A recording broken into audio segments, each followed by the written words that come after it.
What's up, everyone, and welcome back to Fiction Tea Reviews.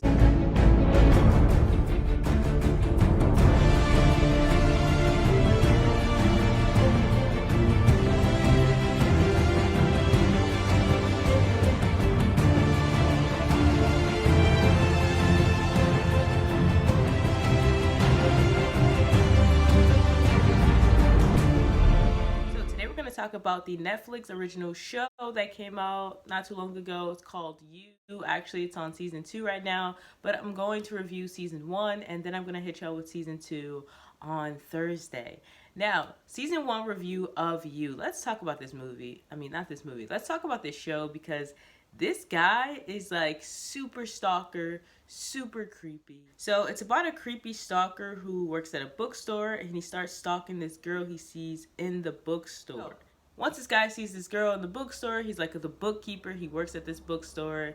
He starts stalking her. He follows her to her house. He stands outside of her house. He watches her. He follows her when she goes hang out with her friends. He follows her when she goes to a business meeting, when she goes to work, when she goes to school. Literally everywhere that she goes, he legit follows her. To top it off, I thought it was really funny how he would switch his hats and he would think like he's incognito because he switched his hat or because he's wearing a hat, and it's like, you're still a stalker. The hat doesn't really change anything. And I think that's just so funny how he just goes in and out with the hat thing. And there's also like a meme on the internet about it. It's hilarious.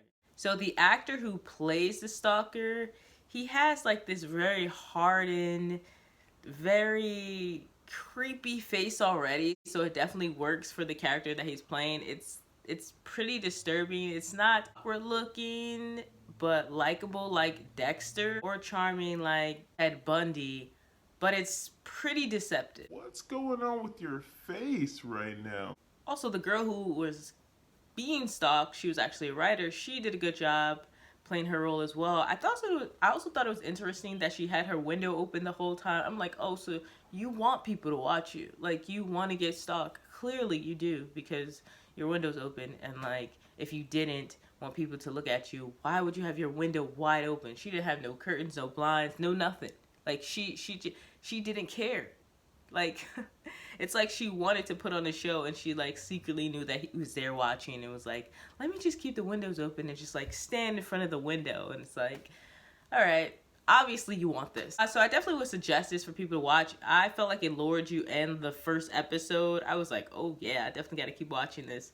This is creepy, but also I gotta keep watching it because it's creepy. It's that whole killer, creepy, stalker, Lifetime vibe. So if you're into those type of films, you know how Lifetime has those movies where it's like the creepy stalker boyfriend and he's like psychotic and crazy. If you're into that, you would definitely be interested in this show. You is pretty much one of those shows where you know what to expect, so there's not really too many surprises, or for me, there wasn't really surprises at all. It's like, it's kind of predictable, but it's also entertaining in a way. It's kind of predictable because you get an idea of who the character is from the very beginning, and you're just watching everything unveil. The pacing of the episode was not too long, but not too short, so they definitely did a good job on that. I love the setting and the whole theme of it being, being inside of a bookstore, being that there's a writer, there's a bookkeeper, that whole essence of making that creepy. I thought that was really beautifully done. I thought that was really a good idea to do. I love that he was like this mysterious bookkeeper and she was like this undergraduate, this writer. Those two things contrasting with like the creepy stalker thing, and like the color of the bookstore kind of makes everything even more creepy. And then like his underground dungeon, spoiler alert. I also found it really interesting how he didn't really know how to kill, but at the same time, anyone that came near Beck or he felt like was like ruining her life, how he justified it, he was like triggered to kill them. But at the same time, he was claiming like he had never killed a person and he didn't really know what he was doing. I just found that really interesting. He was just committing all these murders. What made it worse is that he tried to justify the murders and was like, I'm doing this for you. I'm making your life better. And like he does this monologue where he's like talking, he's like the narrator, and it just makes it even more 10 times creepier. A lot of people said that it reminds them a Dexter, but I feel like it's nothing like that show. It's literally nothing like that show. It's dark, but it's definitely not as gruesome.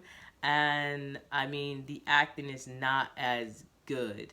Not to say that the acting is not good, but like Dexter is like a different type of creepy show. Yeah, one thing I found really interesting, I won't say it's like a dislike, but how they made him likable to kids, even though he's really like a psycho. But they do that a lot in those in like psychotic type of films or movies where they make the psycho like really likable to kids. I know Dexter was like really likable to kids, and well, his kids. And so this guy, like the kid likes him. The kid likes hanging out. He give him books and everything. And I just thought that was really interesting that they did that. I don't know if it's a dislike thing, but I just think, Yeah, so season 1 was really interesting. We had this psychotic guy, and he just goes berserk and ends up like killing people. You definitely should watch it. There's murder in this, and there's definitely suspense.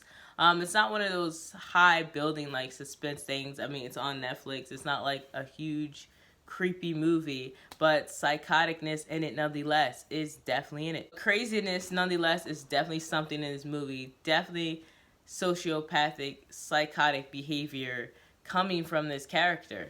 And speaking of psychotic behavior, you should get you a copy of Rain by yours truly, T Outlaw. It is a psychological thriller about young adults in a psych ward with psychological, sociopathic mental issues, just like this psycho guy in this film.